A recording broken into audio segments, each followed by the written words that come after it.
ప్రజా సంగ్రామ పాదయాత్ర కార్యక్రమంలో కేంద్ర మంత్రి కిషన్ రెడ్డి మాట్లాడుతున్నారు. లైవ్ లో చూద్దాం. మాజీ శాసనసభ్యులు రాష్ట్ర శాఖ మాజీ అధ్యక్షులు డాక్టర్ లక్ష్మణ్ గారు, పార్లమెంట్ సభ్యులు మునిస్వామి గారు, మధ్యప్రదేశ్ ఇన్ఛార్జి పార్టీ సీనియర్ నాయకులు మురళీధరరావు గారు, అదేవిధంగా పొంగులేటి సుధాకర్ రెడ్డి గారు, బీజేపీ శాసనసభ పక్ష నాయకులు రాజాసింగ్ గారు, నిజామాబాద్ పార్లమెంట్ సభ్యులు శ్రీ అరవింద్ ధర్మపురి అరవింద్ గారు, పార్లమెంట్ సభ్యులు ఆదిలాబాద్ నుంచి వచ్చినటువంటి గిరిజన ముద్దుబిడ్డ స్వయం బాపురావు గారు, దుబ్బాకలో టీఆర్ఎస్ పార్టీకి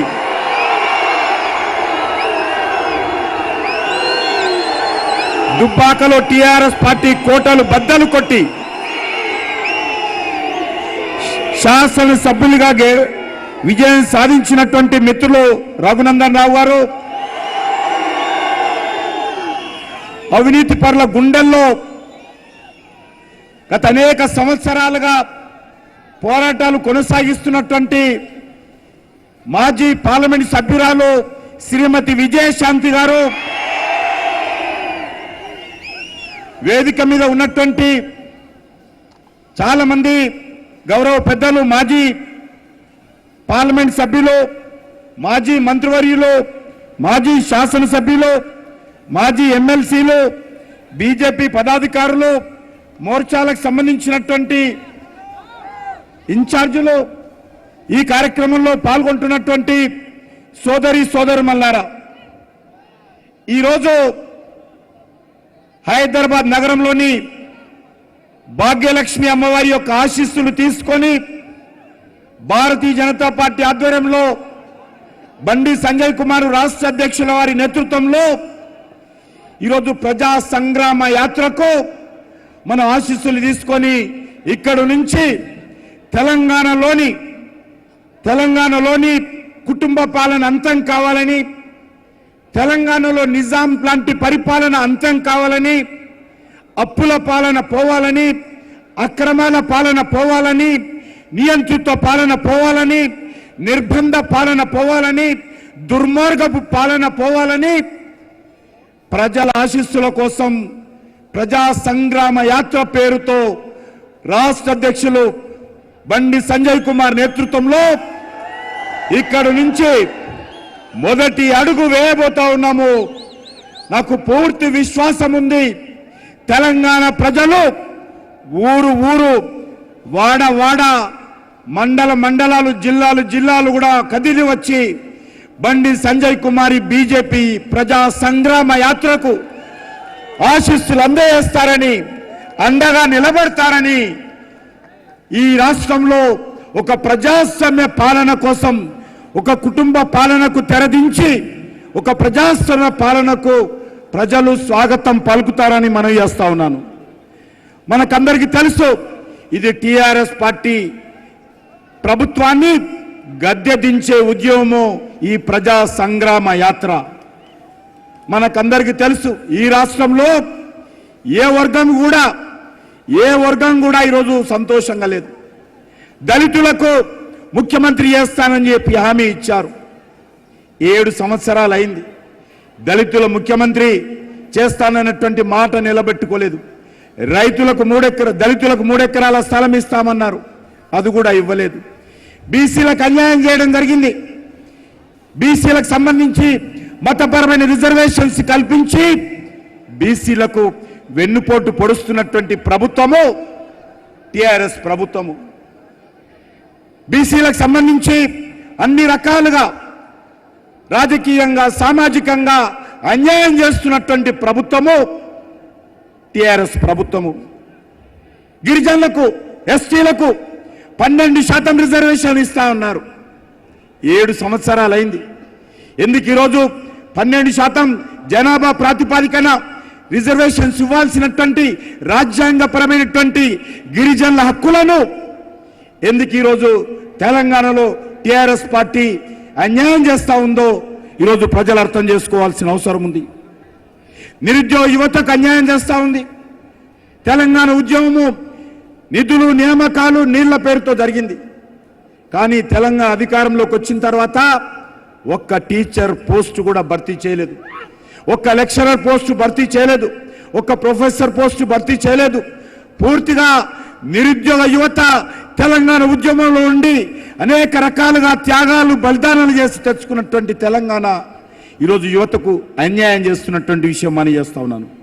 అదేవిధంగా తెలంగాణ ఉద్యమకారులు సకల జనులు ఆ రోజు అన్ని రకాలుగా త్యాగాలు చేసి తెలంగాణ కోసం పోరాటం చేస్తే ఈరోజు ఉద్యమకారులకు తెలంగాణ ప్రజల ఆకాంక్షలకు విరుద్ధంగా ఈ రాష్ట్రంలో తెలంగాణలో కుటుంబ పాలన తీసుకొస్తుంది. నేను తెలంగాణ ఉద్యోగస్తులకు మనవి చేస్తా ఉన్నాను, ఇదే టీఆర్ఎస్ పార్టీ కొనసాగితే రానున్న రోజుల్లో ఉద్యోగస్తులకు జీతాలు ఇవ్వలేనటువంటి పరిస్థితి తెలంగాణలో రాబోతుందని మనం చేస్తా ఉన్నాను. ఉద్యోగస్తులకు జీతాలు ఇవ్వలేనటువంటి పరిస్థితి. ఇది బంగారు తెలంగాణ అన్నారు, కానీ ఎక్కడ బంగారు తెలంగాణ అయిందని అడుగుతా ఉన్నాను. బంగారు తెలంగాణ కాలేదు, కానీ టీఆర్ఎస్ పార్టీలో తెలంగాణ రాష్ట్రంలో కల్వకుంట్ల కుటుంబము బంగారు కుటుంబం మాత్రమైందని మనం చేస్తా ఉన్నాను. వాళ్ళు మాత్రం బంగారు కుటుంబం. బంగారు తెలంగాణలో ఈరోజు బంగారు తెలంగాణ కాల అప్పుల తెలంగాణగా మార్చారు, మాఫియా తెలంగాణగా మార్చారు. ఈరోజు ఈ రాష్ట్రంలో 7 సంవత్సరాలుగా తెలంగాణలో ఎన్నడూ లేని విధంగా తెలంగాణ రాష్ట్రంలో ఈ ప్రభుత్వము లక్షల కోట్ల రూపాయల అప్పులు తెచ్చింది. ఈరోజు ఎక్కడ వెళ్ళినా కూడా ఈ లక్షల కోట్ల రూపాయలు ఏం చేశారంటే పూర్తిగా అవినీతికి పాల్పడతా ఉన్నారు. వేలాది కోట్ల రూపాయలు ఈ ప్రభుత్వంలో ప్రజాధనం దుర్వినియోగం అవుతుందని మనం చేస్తా ఉన్నాను. మనకందరికీ తెలుసు, ఈరోజు మనకందరికీ తెలుసు ఇక్కడ ఏ రకమైనటువంటి పరిపాలన ఉందో. టిఆర్ఎస్ పార్టీ ఈ రాష్ట్రంలో 2 కుటుంబాలకు తెలంగాణను పూర్తిగా దత్తత ఇవ్వడం జరిగింది. 2 కుటుంబాలు ఈరోజు తెలంగాణను శాసిస్తా ఉన్నారు. ఒకటి ఎంఐఎం పార్టీ ఓవైసీ కుటుంబము, మరొకటి ఈరోజు కల్వకుంట్ల కుటుంబము. తెలంగాణ కోసం మనకందరికీ తెలుసు 1200 మందికి పైగా తెలంగాణ ఉద్యమకారులు ఆ రోజు బలిదానం అయ్యారు. ఎందుకోసం బలిదానం అయ్యారు? కల్వకుంట్ల కుటుంబానికి తెలంగాణకు సంబంధించి ప్రజలను బానిసలు చేయడానికి కాదు, తెలంగాణ ఒక ప్రజాస్వామ్య తెలంగాణ రావాలని, తెలంగాణ ఒక ఆత్మ గౌరవ తెలంగాణ రావాలని, తెలంగాణ ఈరోజు ఒక స్వచ్ఛమైనటువంటి తెలంగాణ ప్రజల యొక్క ఆకాంక్షలకు అనుగుణంగా పనిచేసేటువంటి ప్రభుత్వం రావాలని. కానీ ఈరోజు ఆ పరిస్థితి లేదు. అందుకే ఈరోజు మనం చేస్తా ఉన్నాను, అనేక రకాల హామీలు ఇచ్చారు. హైదరాబాద్ నగరంలో మనకు తెలుసు టిఆర్ఎస్ పార్టీ అధికారంలోకి వస్తే ఈ యొక్క తెలంగాణ నగరాన్ని అనేక రకాలుగా అభివృద్ధి చేస్తామన్నారు, హైదరాబాద్ అభివృద్ధి చేస్తామన్నారు. కానీ ఈరోజు ఏ రకంగా అమలు జరగలేదు. సెప్టెంబర్ 17 ఏ యొక్క హైదరాబాద్ నగరం రాష్ట్రంలో ఈరోజు గతంలో నిజాం పరిపాలన నుంచి విముక్తి పొందినటువంటి సెప్టెంబర్ 17 ఏదైతే రోజు ఆజాద్ అమృత్ మహోత్సవ్ 75 సంవత్సరాల స్వాతంత్ర పండుగ జరుపుకుంటున్నామో, నేను కేసీఆర్ మనవి చేస్తా ఉన్నాం, ఇచ్చిన మాట మీద కేసీఆర్ కు ఒక 0% అయినా విశ్వాసం ఉంటే, తెలంగాణ ప్రజల మీద విశ్వాసం ఉంటే నేను కేసీఆర్ సవాల్ చేస్తా ఉన్నాను. ఏ మాత్రం మీకు ఇచ్చిన మాట మీద నిలబడి ఉంటే ఏ మాట అన్నాడు ఆయన, నేను మాట తప్పను, అవసరమైతే మెడకాయ మీద తల నరుక్కుంటాను తప్ప మాట తప్పనన్నాడు. దళితులను ముఖ్యమంత్రి చేయలేదు, దళితులకు 3 ఎకరాలు ఇవ్వలేదు. కానీ ఈరోజు సెప్టెంబర్ 17 తెలంగాణ విమోచన ఉత్సవాలు జరిపించి తీరుతారా లేదా? ఈరోజు కేసీఆర్ మరొకసారి ఈ యొక్క చార్మినార్ అడ్డ నుంచి నేను కేసీఆర్ను సవాల్ చేస్తా ఉన్నాను. అంతేకాదు ఈరోజు హైదరాబాద్ ఇస్తాంబుల్ చేస్తామన్నాడు, కరీంనగర్ లండన్ చేస్తానన్నాడు, వరంగల్ను ప్యారిస్ చేస్తామన్నాడు.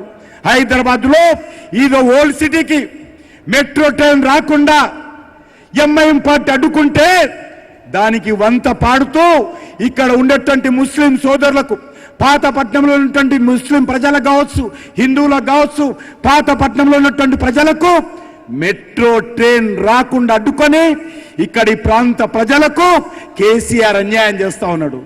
నేను सभी पुराना शहर के भाई बहनों से मैं अनुरोध करना चाहता हूं, ये केसीआर हैदराबाद शहर में पुराना शहर को मेट्रो ट्रेन आने नहीं दिया है। ये दोनों एमआईएम पार्टी टीआरएस पार्टी मिलकर पुराना शहर के जनता को अन्याय कर रहा है। मैं पूछना चाहता हूं, एमएमटीएस सेकंड फेज का ट्रेन क्या हुआ है? हैदराबाद शहर के लिए एमएमटीएस गरीब लोगों के लिए ये गरीब ट्रेन है, केंद्र सरकार का ट्रेन है। मैं चाहता हूं पुराना शहर में भी एमएमटीएस का सेकंड फेज ट्रेन आना चाहिए। నేను ఈరోజు కేసీఆర్ అడుగుతా ఉన్నాను, నీవు కారణం కాదా, మీ ప్రభుత్వం కారణం కాదా ఎంఎంటీఎస్ సెకండ్ ఫేజ్ రాకపోవడానికి? ఈరోజు టీఆర్ఎస్ పార్టీ ప్రభుత్వం కాదా ఈరోజు చెప్పాల్సినటువంటి అవసరం ఉంది। అదేవిధంగా ఈరోజు కేజీటీ పీజీ అన్నారు, ఎక్కడ పోయిందని అడుగుతా ఉన్నాను। కేజీటీ పీజీ ఈరోజు మీకు అందరికీ తెలుసు, కేసీఆర్ గారు కానీ కల్వ కుటుంబం కానీ నోరు తెరిస్తే అబద్ధాలు చెప్తారు। ఏ ఒక్క రోజు కూడా టీఆర్ఎస్ పార్టీ నిజాలు మాట్లాడదు, అబద్ధాలు మాట్లాడతారు। అమలు కానటువంటి హామీలు ఇచ్చి ప్రజలను మభ్యపెట్టేటువంటి ప్రయత్నం చేస్తారు। ఈరోజు మనం చూస్తూ ఉన్నాం, హుజురాబాద్లో ఈటల రాజేందర్ను భారతీయ జనతా పార్టీని ఓడించడం కోసం కేసీఆర్ నిద్రపోతుండో లేదా కానీ 24 గంటలు కుట్రలు కుతంత్రాలు చేస్తా ఉన్నాడు। హుజురాబాద్లో బీజేపీ ఓడించాలనేటువంటి కుట్రలు అనేక రకాలుగా ఈరోజు అక్కడ నిర్బంధ పాలన చేస్తా ఉన్నాడు, పోలీసు పాలన చేస్తా ఉన్నాడు, అక్రమ కేసులు పెడతా ఉన్నాడు, ప్రజలను మభ్యపెట్టేటువంటి ప్రయత్నం చేస్తా ఉన్నాడు। నేను ఈ సందర్భంగా ప్రజాస్వామ్యాన్ని హుజురాబాద్లో కూలీ చేసే విధంగా ఈరోజు టీఆర్ఎస్ పార్టీ కేసీఆర్ ప్రభుత్వం ప్రయత్నం చేస్తూ ఉంది। కానీ ఈరోజు ఈ యొక్క చార్మినార్ నుంచి కల్వకుంట్ల కుటుంబాన్ని నేను ఈ సందర్భంగా మనవి చేస్తూ ఉన్నాను, మీరు ఎన్ని కుట్రలు చేసినా ఎన్ని కుతంత్రాలు చేసినా హుజురాబాద్లో ఎగిలేది కమలం పువ్వు జెండా భారతీయ జనతా పార్టీ। ఈరోజు పాదయాత్ర ప్రారంభంతో కేటీఆర్ యొక్క ముఖ్యమంత్రి కుర్చీ పీఠాలు కదులుతాయి। ఖచ్చితంగా హుజురాబాద్లో భారతీయ జనతా పార్టీ జెండా ఎగరడంతో 23లో ఎప్పుడు జరిగిన శాసనసభ ఎన్నికల్లో తెలంగాణ శాసనసభ మీద భారతీయ జనతా పార్టీ జెండా ఎగురుతుందని సందర్భంగా మనం చేస్తా ఉన్నాం। అంతేకాదు సోదరులారా, ఈరోజు మనకందరికీ తెలుసు, నరేంద్ర మోడీ గారి నేతృత్వంలో ఒక అద్భుతమైనటువంటి పరిపాలన దేశంలో సాగుతుంది। 7 సంవత్సరాలుగా ఒక్క రూపాయి అవినీతి లేకుండా నరేంద్ర మోడీ గారి పరిపాలన సాగుతా ఉంది।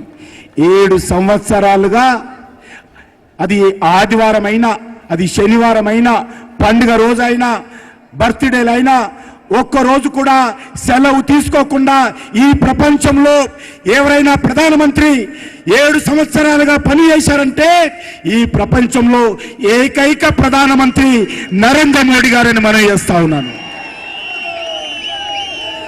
7 సంవత్సరాలుగా తెలంగాణలో కూడా ముఖ్యమంత్రి గారు వచ్చారు। నరేంద్ర మోడీ గారు ఎప్పుడు ప్రధానమంత్రి అయ్యారో కేసీఆర్ కూడా అదే సమయంలో ప్రధానమంత్రి అయ్యారు। నేను 7 సంవత్సరాలుగా నేను ముఖ్యమంత్రి కేసీఆర్ని అడుగుతా ఉన్నాను, తెలంగాణ ప్రజల తరఫున అడుగుతా ఉన్నాను, తెలంగాణ రైతుల తరఫున అడుగుతా ఉన్నాను, తెలంగాణ మహిళల తరఫున అడుగుతా ఉన్నాను, తెలంగాణ ఉద్యోగస్తుల తరఫున అడుగుతా ఉన్నాను, తెలంగాణ విద్యార్థుల తరఫున అడుగుతా ఉన్నాను। అయ్యా కేసీఆర్ గారు, ఒక్కసారి నరేంద్ర మోడీ గారిని చూడండి, ఏ ఒక్కరోజు కూడా సెలవు తీసుకోకుండా ప్రతిరోజు దేశం గురించి ప్రధానమంత్రిగా బాధ్యతలు నిర్వర్తిస్తున్నటువంటి ఏకైక ప్రధానమంత్రి నరేంద్ర మోడీ గారు। మీరు 7 సంవత్సరాలుగా ఎన్ని గంటలు సెక్రటరియట్కి వచ్చారో లెక్కేసుకోవాల్సిందిగా కోరుతా ఉన్నాను। ఏ ఒక్కరోజు కూడా సెక్రటరియట్కు రాలేదు, ఏ ఒక్కరోజు కూడా ప్రజలను కలవలేదు, ప్రజా సంఘాలను కలవలేదు, కుల సంఘాలను కలవలేదు, విద్యార్థి సంఘాలను కలవలేదు, యువజన సంఘాలను కలవలేదు, మహిళా సంఘాలను కలవలేదు। ఉన్న సెక్రటరియట్ కూడా కూలగొట్టిన చరిత్ర ఈరోజు తెలంగాణ ప్రపంచంలో ఏదైనా ఒక రాష్ట్రము సెక్రటరియట్ లేనటువంటి రాష్ట్రం ఉందంటే కేసీఆర్ పాలనలో దురదృష్టము మన తెలంగాణలోనే ఈరోజు సెక్రటరియట్ అన్నటువంటి పరిస్థితి ఉన్నది. సెక్రటరీ ఉన్నటువంటి ఆఫీసులో ఎక్కడున్నాయో ముఖ్యమంత్రి గారికి తెలియదు. నేను ముఖ్యమంత్రి గారికి ఛాలెంజ్ చేస్తా ఉన్నాను.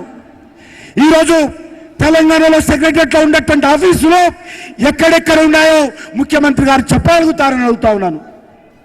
అందుకే మనం చేస్తా ఉన్నాను, ఈ రాష్ట్రంలో ఒక ప్రజాస్వామ్య పరిపాలన రావాల్సినటువంటి అవసరం ఉంది. ఒక నీతివంతమైనటువంటి పరిపాలన రావాల్సిన అవసరం ఉంది. అది భారతీయ జనతా పార్టీ ఇస్తుందని మనం చేస్తా ఉన్నాను. ఈరోజు నియంత్రిత పాలన పోవాలి, ప్రజాస్వామ్య పాలన రావాలి. ఒక అవినీతి పాలన పోవాలి, నీతివంతమైనటువంటి పాలన రావాలి. ఒక నియంత్రితమైనటువంటి పాలన పోవాలి. ప్రతిరోజు భారతీయ జనతా పార్టీ అధికారంలోకి వస్తే ప్రజలను కలిసేటువంటి పాలన భారతీయ జనతా పార్టీ ఇస్తుంది.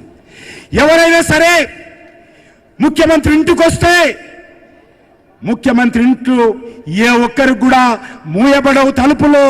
ప్రతి ఒక్కరు కూడా తలుపులు తెరిచే విధంగా ఈరోజు భారతీయ జనతా పార్టీ తెలంగాణలో ఒక ప్రజాస్వామ్య పాలన ఇస్తుంది. కాబట్టి తెలంగాణ ప్రజలారా ఆలోచించండి. 1200 మంది ఆత్మ బలిదానం చేసుకొని అనేక పోరాటాలు చేసి భారతీయ జనతా పార్టీ సహకారంతో ఢిల్లీలో పార్లమెంటులో బిల్లు పాస్ చేసి తెలంగాణ తెచ్చి ఈరోజు ఒక నియంత్రణ చేతిలో పెట్టాము, ఒక మజ్లిస్ పార్టీ చేతిలో పెట్టాము. కాబట్టి ఈ రెండు కుటుంబాల పాలనకు అంతం పలకాలి, ఒక ప్రజాస్వామ్య పాలన రావాలి. దానికి ఈరోజు ఏదైతే ప్రజా సంగ్రామ యాత్ర బండి సంజయ్ కుమార్ నేతృత్వంలో ప్రారంభమైందో ఆ యాత్రకు తెలంగాణ ప్రజలందరూ కూడా మనస్ఫూర్తిగా స్వాగతం పలకాల్సిందిగా ప్రతి ఒక్కరు కూడా బండి సంజయ్ కుమార్ గారిని ఆశీర్వదించి తెలంగాణలో ఈ యొక్క నియంత్రిత పాలనకు వ్యతిరేకంగా ఏదైతే ప్రజా సంగ్రామ యాత్ర ప్రారంభమైందో దీనికి అండగా నిలబడాల్సిందిగా కోరుకుంటూ సెలవు తీసుకుంటున్నాను.